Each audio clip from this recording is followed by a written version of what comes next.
Hi guys, I just wanted to talk a little bit about something that's fairly new discovery to me. I've been looking into setting up a small solar array, and while the project's in process, one of the things that I came across is these newer lithium iron phosphate rechargeable batteries, specifically not in a round individual cell, but in some sort of a sealed package like this.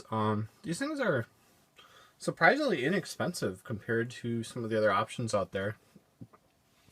And I think they're going to be a great option for just all around projects, small projects, anything that you can put into a small project enclosure.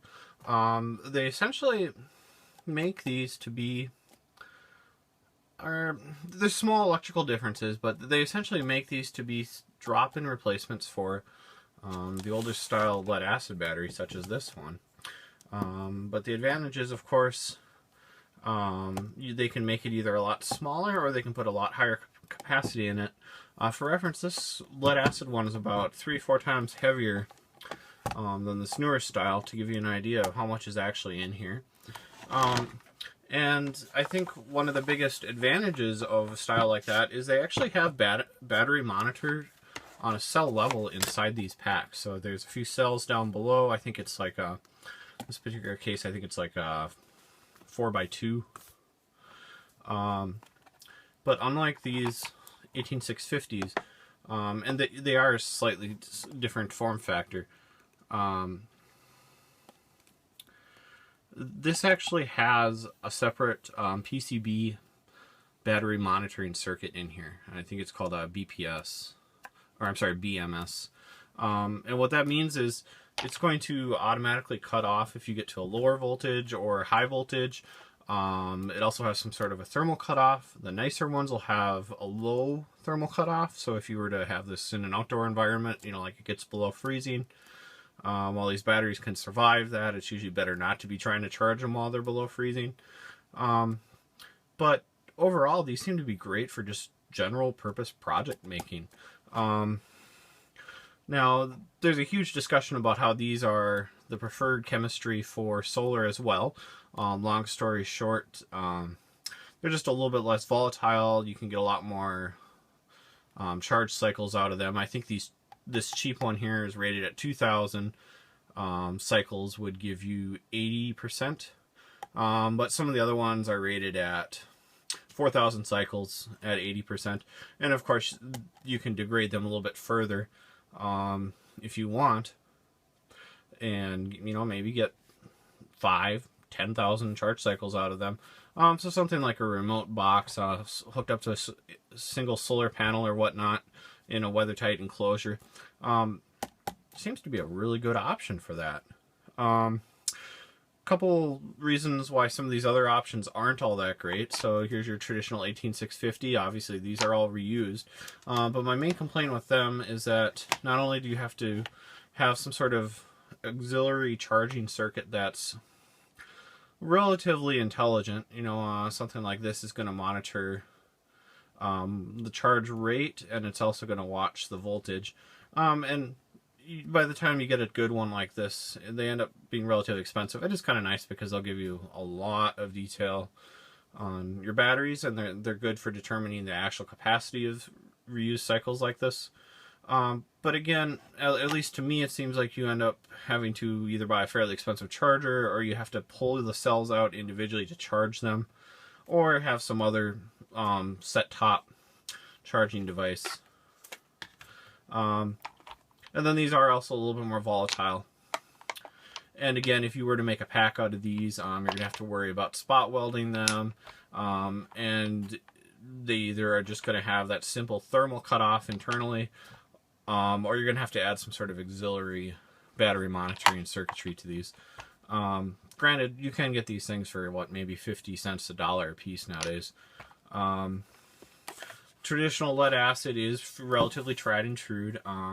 Good thing about these is that they're relatively dirt cheap. This might go for $15-$20. And especially if you're not looking for a particular form factor, you can get them fairly inexpensive.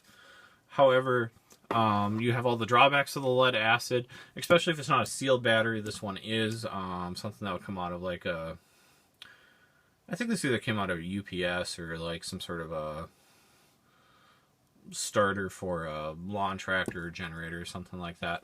But the weight is just so much heavier on these. And then you also don't get nearly the same charge cycles, and you also don't get the same capacity. So 5 amp hours on a lead acid is really only about half of that when you consider how low you want to discharge and recharge the battery.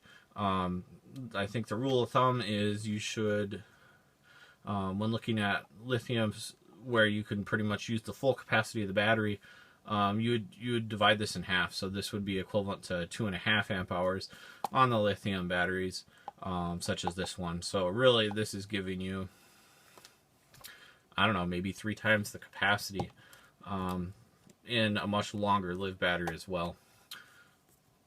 And then, of course, you don't have to worry about venting and whatnot, too. However, in theory, these are sealed. And I think what kind of really caught my attention on these is how cheap they're getting. So this was $30, and then after I'd bought this a while ago, maybe a month ago, I noticed that the same seller was selling the 8 amp hour version of this for $30 as well. And obviously they are the same form factor, but if you look at the details on them, they're slightly different. You know, where they put the indentations, the moldings are different. So at least on a very cosmetic circumstance, they are different. Doing a full charge cycle and whatnot, you can monitor the capacity, and yeah, they are pretty close to the 8 amp hours and 6 amp hours.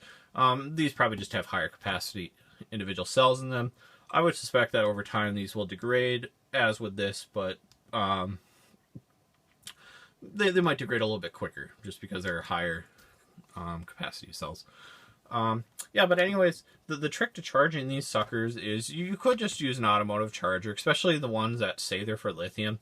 But my understanding is, unlike a lead acid battery, these prefer to not have as high of a voltage charge. Charging more around 13.5, maybe up to 14 volts. Where the lead acids, you can usually get away with going a little bit higher than that. Apologies, I don't have the exact numbers off the top of my head. But in particular, compared to the more traditional 18650 chemistries, where you can see here that it actually says 4.2 volts on an individual cell. You wouldn't want to get that high with something like this, but basically just doing current regulation. So you can see that it did switch over to volts. These particular batteries, they are rated to charge at 3 amps, but recommended to charge at 1.2. So just adjusting based on voltage or current, you can get up to that upper limit and charge the battery pretty successfully without much concern of having to monitor these or anything. And again, they do have shut off that is resettable. I don't recall the resetting off the top of my head, but every time I've tried to do it, it just seems to work. So I think it's just if it has a disconnect and then it sees a voltage within reasonable range again, the internal battery management system will reconnect the batteries. But yeah, these things seem like a pretty sweet little deal. One last thing I wanted to mention is, especially for electronics, sometimes you can get away with just using these nickel metal hydride batteries, especially like these AAAs are so nice and small. You can make a little 4-pack yourself. It's usually not the end of the world to either solder these together or to have a small battery case for them. However, a couple of my complaints with that is, first of all, these are only 1.2 volts instead of the 1.5 that you would expect. So you have to kind of keep that in mind if there being a drop-in replacement for an alkaline. You're losing a lot of that voltage headroom right off the top. And then also, these just don't have nearly the same charge capacity. I do think that there is still a lot of value in, the AA and AAA nickel metal hydride batteries. And you can charge them in place with a lot of the NiCads, which is also nice. For example, on this old Fluke scope meter I have, this actually uses a NiCad battery, which of course is long dead, but you can pretty much get away with throwing in the nickel metal hydride batteries in place of that. And then, something complicated like that, it just has some sort of a charge lead on that, so you have to wire that in correctly, but it's no big deal to swap them between the nickel metal hydride and NiCad. So that gives you another option too.